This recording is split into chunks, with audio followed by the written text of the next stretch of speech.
এমন এক সাইকো যে তার শহরের মেয়েদের কিডন্যাপ করে তাদের শরীরে নিয়ে রিসার্চ করে আর অবশেষে তাদেরকে খুব খারাপভাবে মেরে ফেলে। ঠিক তারই কবলে পড়েছিল এক যুগল প্রেমিক প্রেমিকা। আর তারপর থেকে শুরু হয় এক সত্য আর মিথ্যার খেলা, যেখানে বিশ্বাসটাই গল্পের আসল অস্ত্র হয়ে দাঁড়ায়। বলছি 2021 সালে মুক্তিপ্রাপ্ত মালায়ালাম সাইকোলজিক্যাল থ্রিলার মুভি ইরুলের কথা। এটা এমন একটা সিনেমা যেটার গল্পটা গল্পের ক্যারেক্টারের সাথে সাথে আপনাকেও চিন্তা করতে বাধ্য করবে। আর প্রতি 2-3 মিনিট পরপরই আপনি ভাববেন এটা সত্যি নাকি ওটা সত্যি। আপনি নিজেই একটা কনফিউশনের মধ্যে থাকবেন এবং ভিডিও শেষ হওয়ার আগ পর্যন্ত আপনার কনফিউশন কোনোভাবেই দূর হবে না। তাহলে চলুন বেশি কথা না বাড়িয়ে গল্পটা শুরু করা যাক। এই মেয়েটার নাম অর্চনা। আজকে সে তার বয়ফ্রেন্ড অ্যালেক্সের সাথে প্রায় সপ্তাহখানেক পর দেখা করতে এসেছে। তাদের সম্পর্কটা খুব বেশি দিন আগের না, মোটামুটি 3-4 মাস হয়েছে মাত্র। এখানে অ্যালেক্স পেশায় একজন রাইটার, আর রিসেন্টলি তার একটা বই বের হয়েছে। বইটার নামই হলো ইরুল। ইরুল শব্দটার অর্থ হলো ডার্কনেস, মানে অন্ধকার। মূলত তার এই বই বের হওয়ার খুশিতেই অ্যালেক্সের সাথে সে একটা ক্যাফেতে দেখা করে। কিন্তু অর্চনা খুব একটা খুশি না, কারণ তার ধারণা অ্যালেক্স বেশ কয়েকটা সময় যাবত, বিশেষ করে এই বইটা লেখার পর থেকে কেমন জানি চেঞ্জ হয়ে গেছে। এমনকি অ্যালেক্সের কথাবার্তা আচার আচরণও তার কাছে একটু অন্যরকম লাগে। ইদানিং সে নেগেটিভ বিষয়গুলিকে একটু বেশি গুরুত্ব দেয়। অর্চনা মনে করে এই বই লিখতে গিয়েই হয়তো তার অ্যালেক্সের সাইকোলজিক্যাল মাইন্ড কিছুটা পরিবর্তন হয়ে গেছে। আর এসব কথা শুনে অ্যালেক্সের ভেতরে ভেতরে কিছুটা রাগ হয়। সেদিন অর্চনা এভাবেই কথাবার্তা শেষ করে বাড়ি চলে যায়। কিন্তু রাতে তার মনে হয় হয়তোবা অ্যালেক্সকে এ ধরনের কথা বলা তার ঠিক হয়নি। তাই সাথে সাথেই অর্চনা তাকে কল করে আর আজকের বিষয়টা নিয়ে তার কাছে ক্ষমা চায়। তাই অ্যালেক্স তাদের নিজেদের মধ্যে রিফ্রেশমেন্টের জন্য একটা প্ল্যানিং করে। সামনের ছুটিতে সে অর্চনাকে প্রস্তাব দেয় শহরের বাইরে একটা ফার্ম হাউসে ঘুরতে যেতে। তার জন্য সেটা বড় সারপ্রাইজ রেখেছে। কথা শুনে অর্চনাও রাজি হয়, কিন্তু এখানে অ্যালেক্স অর্চনার জন্য একটা অদ্ভুত শর্ত রাখে। শর্ত হলো এই ট্রিপে কেউই নিজেদের মোবাইল ফোন নিতে পারবে না। এটা শুনে অর্চনা কিছুটা অবাক হয়ে যায়। আসলে অ্যালেক্স এমন একটা প্রস্তাব রেখেছে, তার কারণ হলো অনেক সময় একসাথে ঘুরতে গিয়েও মানুষ প্রত্যেকেই নিজের মোবাইলের ভিতর ঢুকে থাকে। মোবাইল ছাড়া যেন অন্য কিছুই দেখে না। এই কারণে তারা যেন সম্পূর্ণরূপে নিজেদের মনোযোগ একজন আরেকজনকে দিতে পারে, এই জন্যই মূলত তার এই প্রস্তাব। এই প্রস্তাব শুনে অর্চনা কিছুটা আনকমফোর্টেবল ফিল করে, কিন্তু পরবর্তীতে সে ঠিকই রাজি হয়ে যায়। কথা অনুযায়ী ছুটির দিনে তারা দুজন তাদের যাত্রা শুরু করে। এখন তারা শহর থেকে বের হয়েছে। তাদের সময়ও বেশ ভালোই যাচ্ছিল, কিন্তু এক পর্যায়ে বিকাল টাইমে হঠাৎ আবহাওয়া খুবই খারাপ হতে শুরু করে।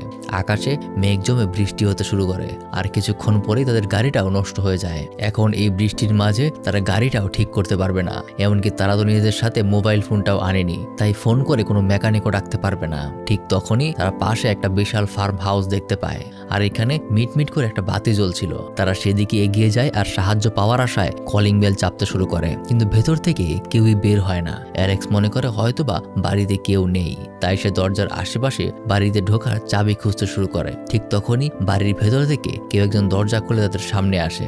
সে নিজের পরিচয় দেয়, তার নাম উন্নি। সেখানে অর্চনা আর অ্যালেক্স তাদের গাড়ি নষ্ট হয়ে যাওয়ার কথা তাদেরকে বলে।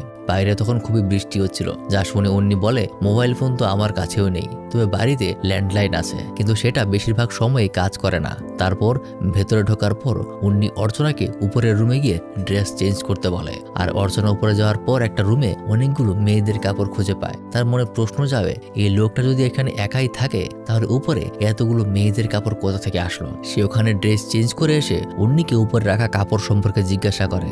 তখন সে জানায় ওই কাপড়গুলো আসলে তার মায়ের ছিল। কয়েক বছর আগেই তার মা মারা গিয়েছে।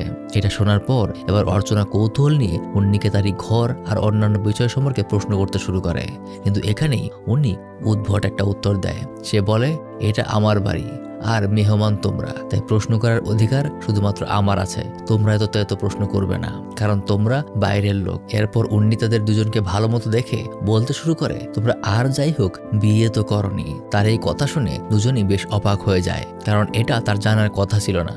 তখন উনি নিজে থেকেই বলে তার অবজারভেশন স্কিল খুবই ভালো, সে খুব নিখুঁতভাবে অবজারভেশন করতে পারে। তাদের দেখেই সে বুঝে গেছে যে তারা আসলে বিবাহিত না। সে আরো বলে যে তোমাদের রিলেশনশিপ আসলে খুব বেশি পুরনো না, এই 3 থেকে 4 মাস হবে, আর তোমাদের মধ্যেও বেশ ভালোই ডিস্টেন্স আছে। এখনো তোমরা পরস্পরের বেশ কাছাকাছি হয়ে ওঠোনি। আর এদিকে অ্যালেক্স আর অর্চনা বেশ অবাক হয়ে উঠছিল, কারণ লোকটা যা যা বলছে তার সবকিছুই মিলে যাচ্ছে। লোকটা তাদের সম্পর্কে এত কিছু কিভাবে জানে। তখন আচ্ছা, এখন গল্পের ভিডিওর বাকি অংশে যাওয়ার আগে আপনাদের থেকে ঠিক 1 মিনিট সময় চেয়ে নিচ্ছি আমাদের আজকের ভিডিও স্পন্সর সম্পর্কে কয়েকটা ছোট্ট কথা বলতে। আর হ্যাঁ, এগুলো কিন্তু স্পন্সরদের কথা, আমাদের কথা না। হ্যালো বন্ধুরা, আজকে আমি আপনাদের সাথে পরিচয় করিয়ে দেবো মোস্ট প্লে, যা বাংলাদেশের সবচেয়ে মজার এবং বিশ্বস্ত গেমিং প্ল্যাটফর্ম। এখানকার অফারগুলো খুবই দারুণ। বন্ধুদের রেফার করলে পাবেন 1200 টাকা আনলিমিটেড বোনাস, জন্মদিনের উপহার হিসেবে পাবেন 200 টাকা বোনাস, ফেসবুক রিভিউ দিলে পাবেন 200 টাকা বোনাস, প্রতি ডিপোজিটে থাকছে 3.25% আনলিমিটেড বোনাস। জিলি গেম খেলুন না, জিতে নিন iPhone 16 Pro Max। এই বিপিএলে 150% স্পেশাল রিলোড বোনাস পাবেন। দৈনিক 650% স্লট বুস্ট পেয়ে আপনার জয়ের সম্ভাবনা বাড়ান, যে তার টাকা খুব সহজেই তুলে নিতে পারবেন বিকাশ, নগদ, রকেট উপায়ের মাধ্যমে। এখনই পিন কমেন্ট থেকে সাইন আপ করুন এবং মোস্টলেতে আপনার গেমিং এক্সপিরিয়েন্স আরো রোমাঞ্চকর করে তুলুন। তাহলে চলুন এবার মূল গল্পে ফেরত আসা যাক।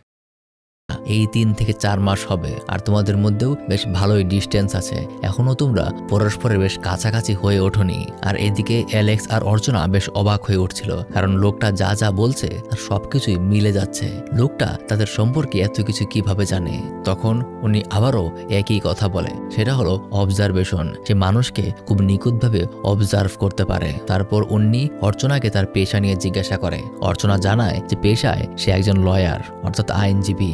যা শুনে উন্নি থেকে আবারও জিজ্ঞাসা করে, তাহলে বলতো সত্য আর মিথ্যার মাঝে পার্থক্য কি? তখন অর্চনা জানায়, সত্য সবসময় নিজের মধ্যে স্বয়ংসম্পূর্ণ, কিন্তু মিথ্যা সবসময় সত্যের উপর নির্ভরশীল, কারণ প্রত্যেকটা মিথ্যার মাঝেই কিছু পরিমাণ সত্য লুকিয়ে থাকে।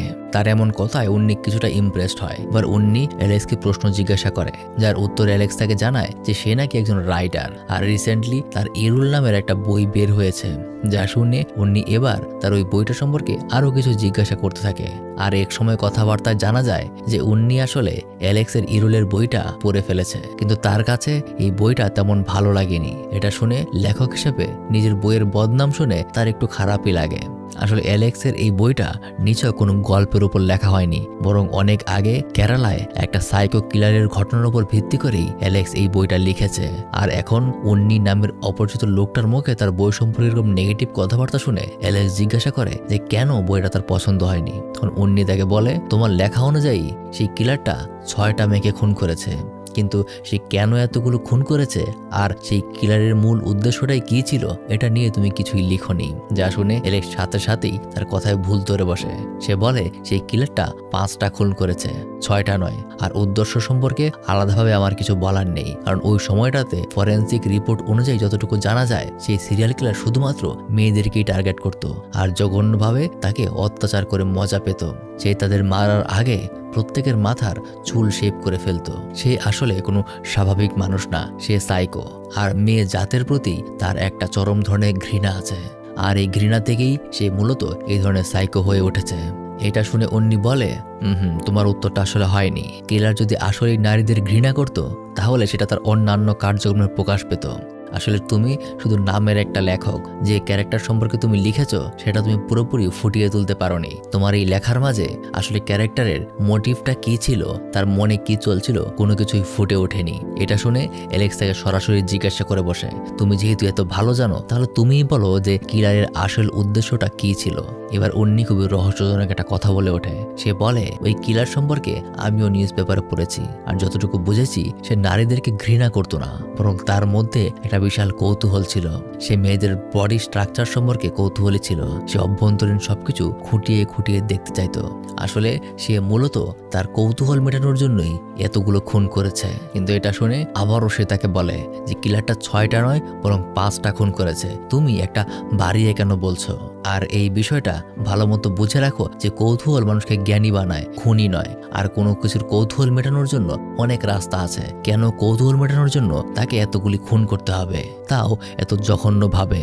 হয়তোবা এখনো অবধি আপনাদের মাথায় অনেক কিছু ঢুকছে না, ভাবছেন এটা একটা বোরিং গল্প, কিন্তু একটু অপেক্ষা করুন, সামনে গিয়েই গল্পটা আস্তে আস্তে ইন্টারেস্টিং হয়ে উঠবে। তখন আপনি চাইলেও গল্পটা থেকে মনোযোগ সরাতে পারবেন না। এটা নিয়ে তাদের মধ্যে আরো কিছুক্ষণ কথাবার্তা হয়। যেখানে একটা সময় পর হঠাৎ সেই বাড়ির বিদ্যুতের লাইন চলে যায়। তারা বুঝতে পারে হয়তোবা মেইন লাইনে ইলেকট্রিক শক সার্কিট হয়েছে, যার কারণে অ্যালেক্স উন্নিকে বাড়ির মেইন লাইন কোথায় সেটা জিজ্ঞাসা করে। কিন্তু উন্নি কিছুই বলতে পারে না, কারণ তার বাড়ির সব কাজ নাকি তার কাজের লোকেরাই করে, আর তারা নাকি তার গ্রামের বাড়িতে গিয়েছে। তাই অ্যালেক্স এবার নিজের হাতে লাইট নিয়ে এদিক ওদিক খোঁজাখুঁজি করতে থাকে। তখন সে এক কোণে বেসমেন্টে যাওয়ার রাস্তা খুঁজে পায়। এই দেখে অ্যালেক্স যখন উন্নিকে বেসমেন্টে যাওয়ার কথা বলে তখন উন্নি তাকে নিষেধ করে দেয়, কারণ সে নাকি অন্ধকারকে খুব ভয় পায়। আর সেখানে উন্নি জানায় যে বেসমেন্টেই নাকি মেইন বিদ্যুতের বোর্ডটা আছে। সে আসলে যেতে চাইছিল না, তাই তখন মিথ্যা বলেছে যে সে জানে না, যার কারণে এখন অ্যালেক্স উন্নিকে নিয়ে এখন বেসমেন্টের দিকে এগিয়ে যেতে থাকে। জায়গাটা খুবই অদ্ভুত ছিল। আর এভাবে যেতে যেতে একসময় কি যেন মনে করে উন্নি অ্যালেক্সকে ধাক্কা দিয়ে নিচে ফেলে দেয়। আর যখন অ্যালেক্স ঘুরে তাকায় তখন সে দেখতে পায় বেসমেন্টের সিলিং এর সাথে ক্ষত বিক্ষত একটা মেয়ের শরীর খুব বাজে ভাবে ঝুলে আছে। তার মাথায় একটা চুলও নেই। আর দেখে মনে হচ্ছে হয়তো রিসেন্টলি মেয়েটাকে এভাবে ঝুলানো হয়েছে। ঘটনাটা যেন সেই সিরিয়াল কিলারের ইঙ্গিত দিচ্ছে। আর অপরদিকে ঘরের ভেতর অর্চনা নিজের মতোই সবকিছু ঘুরে ঘুরে দেখছিল। তখন হঠাৎ সে বেসমেন্ট থেকে চিৎকার চেঁচামেচির আওয়াজ শুনতে পায়। সে তখন ধীরে ধীরে ওই আওয়াজটাকে ফলো করে বেসমেন্টের কাছে পৌঁছে যায় আর দেখে ওখানে অ্যালেক্স নিজের হাতে একটা বন্দুক নিয়ে উন্নিকে জিম্মি করে রেখেছে। আর তখনই অ্যালেক্স উন্নিকে মারতে শুরু করে। আর একসময় উন্নি নিজের জ্ঞান হারিয়ে ফেলে। অর্চনা তাকে এটা নিয়ে অনেক কিছু জিজ্ঞাসা করে, কিন্তু অ্যালেক্স নিজেও তখন খুব ভীত ছিল। সে কিছুই বলতে পারে না। তারপর উন্নিকে অ্যালেক্স হাত পা বেঁধে টেনে হিচড়ে বেসমেন্টের উপরে নিয়ে আসে। আর এবার অ্যালেক্স অর্চনাকে সবকিছু খুলে বলতে শুরু করে। সে বলে এই উন্নিই নাকি সেই সিরিয়াল কিলার যাকে নিয়ে সে তার বই লিখেছে। আর সে যে বারবার 6টা খুন হওয়ার কথা বলছিল, আসলে বেসমেন্টে নাকি সে একটা মেয়ের লাশ দেখেছে, হয়তোবা ওটাই তার 6 নাম্বার মার্ডার। আর এটা শুনে অর্চনা তখনই ল্যান্ডলাইন দিয়ে পুলিশকে কল করার কথা বলে, কিন্তু তখনই অ্যালেক্স এসে তাকে থামিয়ে দেয়, কারণ এই বাড়িটা নাকি তার নিজেরই। কারণ এই বাড়ির মালিক আসলে অ্যালেক্স নিজেই। এমনকি এই বাড়িতে ঢোকা পর্যন্ত সমস্ত ঘটনা সাজানো নাটক ছিল। এটা তার নিজের বাড়ি।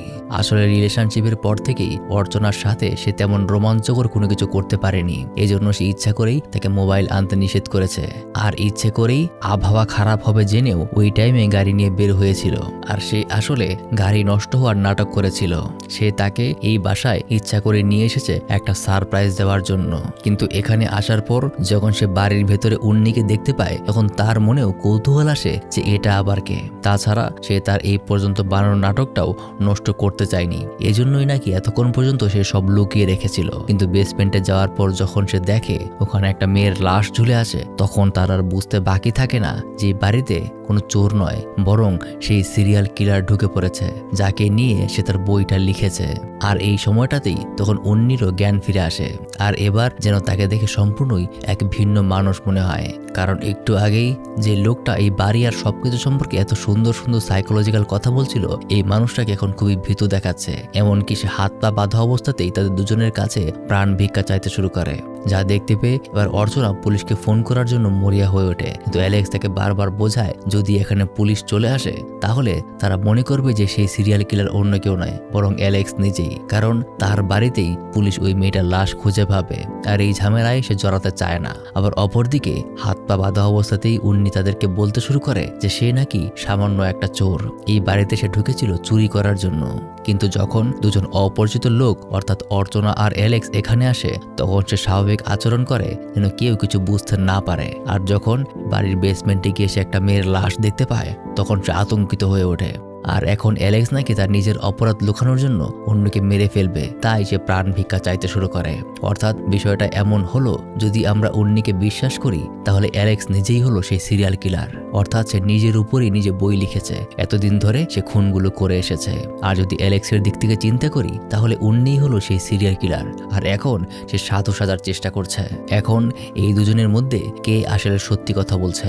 অবশ্য যদি আপনি এখন পর্যন্ত অ্যালেক্সের সকল বিহেভিয়ার লক্ষ্য করেন তাহলে কিন্তু তার ওপর সন্দেহটা যাবে। আর এখন অর্চনাও সত্যি সত্যি কনফিউজড হয়ে যায়, যার কারণে এবার উন্নি অর্চনার কাছে সাহায্য চাইতে শুরু করে। সে তার হাত পা খুলে দিতে বলে। এমনকি সে বলে যে সে নাকি তখন মিথ্যা কথা বলেছিল যে এই বাড়ির ল্যান্ডলাইন কাজ করে না। আসলে সেই জন্য ধরা না পড়ে যায়, এই জন্য সে বাড়িতে ঢুকেই ল্যান্ডলাইনের তারটা ডিসকানেক্ট করে ফেলেছিল। যা শুনে এবার অর্চনা ল্যান্ডলাইনের তারটাকে ঠিক করে পুলিশকে কল করতে ধরে। কিন্তু তখনই অ্যালেক্স তাকে আটকাতে চলে আসে। এবার যেন তার আচার আচরণ সত্যি সন্দেহজনক হয়ে যাচ্ছে। অ্যালেক্স তখন উন্নিকে একটা চেয়ারের সাথে বেঁধে তার দিকে লাইট ধরে নিজের মোবাইলটা বের করে। আর অ্যালেক্স নিজের সাথে করে মোবাইলটা নিয়ে এসে থেকে অর্চনা এবার আরো কনফিউশনে পড়ে যায়। তাহলে কি অ্যালেক্সই সেই সিরিয়াল কিলার? তাহলে কি তার নেক্সট টার্গেট আসলে অর্চনা নিজেই ছিল? এবার অর্চনা কোনো কিছু চিন্তা করতে পারে না, কেন সে তাকে মোবাইল আনতে নিষেধ করেছে আর নিজে মোবাইল নিয়ে এসেছে, যার কারণে অ্যালেক্স তাকে আবার বোঝাতে শুরু করে। কিন্তু এবার অর্চনা যে কাকে বিশ্বাস করবে সেই কিছুই বুঝে উঠতে পারে না, যার কারণে অ্যালেক্স এবার তাকে একটা ডায়মন্ডের আংটি দেখায় আর বলে শুধুমাত্র অর্চনাকে প্রপোজ করার জন্য আর সারপ্রাইজ দেওয়ার জন্য এগুলো করেছে, কিন্তু এই খুন আর এই বিষয়গুলো কেন কিভাবে হলো সেই সম্পর্কে কিছুই জানে না। আর অ্যালেক্স তখন তার মোবাইলের ক্যামেরা অন করে অন্যের জবানবন্দি নেওয়ার চেষ্টা করছিল। সে যেন স্বীকার করে যে অ্যালেক্স এখানে কিছু করেনি, বরং সেই সকল খুন করেছে। আর এইদিকে অর্চনার সাথে অ্যালেক্সের সম্পর্ক কিন্তু খুব বেশি দিন না, মাত্র কয়েক মাস হয়েছে। তাই অর্চনা অ্যালেক্সের সম্পর্কে সবকিছু জানেও না। তাই এবার সে কাকে বিশ্বাস করবে, উন্নিকে নাকি অ্যালেক্সকে? আর যখন অ্যালেক্স উন্নিকে নিয়ে ব্যস্ত ছিল তখন অর্চনা কোনো এক সুযোগে অ্যালেক্সের মোবাইলটা নিয়ে উপরে চলে আসে আর পুলিশকে কল করার চেষ্টা করতে থাকে। কিন্তু ঠিক তখনই আবারও অ্যালেক্স সেখানে চলে আসে। এবার সে তাকে ইমোশনালি কনভিন্স করার চেষ্টা করে। সে অর্চনার হাতে তার বন্দুকটা ধরিয়ে দেয় আর তাকে বলে আমাকে বিশ্বাস করছো না, তাহলে তোমার যা মন চায় তাই করো। যার কারণে তখন অর্চনা আবারও এক দ্বিধাদ্বন্দ্বের মধ্যে আটকে যায়। অপরদিকে নিচে উন্নি বাড়ি থেকে পালানোর চেষ্টা করছিল, কিন্তু শেষমেশ আবারও অ্যালেক্স তাকে ধরে ফেলে। অ্যালেক্স আবারও সেখানে উন্নিকে জোর করতে থাকে যেন সে স্বীকার করে নেয় যে মেয়েটাকে সেই খুন করেছে। কিন্তু উন্নি বারবার সেই একই কথা বলে যে সে শুধুমাত্র সামান্য একটা চোর আর এখানে চুরি করতে এসেছিল। নিচে বেসমেন্টে একটা মেয়ের লাশ সে দেখতে পেয়েছে, অর্থাৎ খুনি আসলে অ্যালেক্স। তাই এবার অর্চনা উন্নিকে জিজ্ঞাসা করে যে যেহেতু এবার চুরি করতে এসেছিল তাহলে সে অবশ্যই কিছু না কিছু চুরি করেছে। উন্নি এখান থেকে কি চুরি করেছে সেটাই অর্চনা জানতে চায়, যার কারণে উন্নি পাশের টেবিলে থাকা একটা বাক্সের দিকে ইশারা করে যার ভেতরে অনেকগুলি ডায়মন্ডের আংটি রাখা ছিল। এতগুলো আংটির মধ্যে দুইটা আংটি মিসিং ছিল। তার একটা হলো অ্যালেক্সের দেখানো সেই সারপ্রাইজের প্রপোজাল রিং। আর এটা দেখে আবারও অর্চনা তাকে অবিশ্বাস করতে শুরু করে, কারণ অ্যালেক্স তাকে প্রপোজ করা নিয়েও মিথ্যা কথা বলেছে। এই আংটিটা বাড়িতে আগে থেকেই ছিল। এবার অর্চনা যেন কাউকে বিশ্বাস করতে পারছে না। একবার তার মনে হয় হয়তোবা অ্যালেক্স তাকে খুন করার জন্যই তার সাথে 4 মাস ধরে এই রিলেশনশিপে আছে। আবার আরেক দিক থেকে মনে হয় হয়তোবা উন্নি সবকিছু মাস্টার প্ল্যান করেছে, সে তাদেরকে এখন কনফিউজ করে দিচ্ছে। তাই এবার অর্চনা তাদের দুজনকেই জিজ্ঞাসা করে বেসমেন্টে গুলির আওয়াজ কেন এসেছিল। সেখানে উন্নির কথা অনুযায়ী অ্যালেক্সের সাথে যখন সে বেসমেন্টে গিয়েছিল তখন অ্যালেক্স তাকে ধাক্কা দিয়ে নিচে ফেলে দেয় আর সে দেখতে পায় তার সামনে একটা মেয়ের লাশ ঝুলে আছে। আর অ্যালেক্স এদিকে বলে যে ওই লাশটাকে উন্নি নয় বরং অ্যালেক্স নিজে দেখেছিল। আর সেখান থেকে বের হওয়ার সময় তাদের হাতাহাতি হয় আর তখনই সেখানে ফায়ারিং হয়। আর যেহেতু এটা অ্যালেক্সেরই বাড়ি তাই সে জানতো যে কোথায় সে নিজের বন্দুক রেখেছে। বন্দুক বের করে তখনই তার সাথে ফায়ারিং করতে শুরু করে। অর্থাৎ দুজনের পয়েন্ট অফ ভিউ থেকে আলাদা আলাদা দুটো গল্প শোনা গেল, কিন্তু কার কাহিনী সত্যি এটা অর্চনা একবারও বুঝতে পারছে না। তার কাছে মনে হয় হয়তো দুজনেই মিথ্যা বলছে, আবার দুজনেই সত্যি কথা বলছে। এক সময় সে অ্যালেক্সকে বিশ্বাস করে, আবার আরেক সময় সে উন্নিকে বিশ্বাস করে। তখন হঠাৎ উন্নি অর্চনাকে বলতে শুরু করে আমি বেসমেন্টে যে মেয়েটাকে দেখেছিলাম মেয়েটা হয়তো তখনও মারা যায়নি, হয়তো মেয়েটা এখনো জীবিত আছে। এটা শুনেই অ্যালেক্স সাথে সাথে সেই বেসমেন্টের দিকে দৌড়াতে শুরু করে। আর এদিকে উন্নি অর্চনাকে একা পেয়ে তাকে সেই বোঝাতে শুরু করে যে অ্যালেক্স নিজের মোবাইল সাথে নিয়ে এসেছে, কিন্তু অর্চনার মোবাইল বাড়িতে রেখে আসতে বলেছিল, কারণ যেন পুলিশ অর্চনার লাস্ট লোকেশন তার শহরেই পায়। আর তারপর তারা যখন সবাই বেসমেন্ট চলে আসে তখন অর্চনা এবার পাগলের মতো হয়ে যাচ্ছে। সে এবার কাকে বিশ্বাস করবে, নিজের বয়ফ্রেন্ডকে নাকি অপরিচিত এই লোকটাকে? মেয়েটার লাশ তখন তার সামনেই পড়ে আছে আর অর্চনা তাকে দেখে বলতে শুরু করে তুমি ওকে কি করে মেরে ফেললে।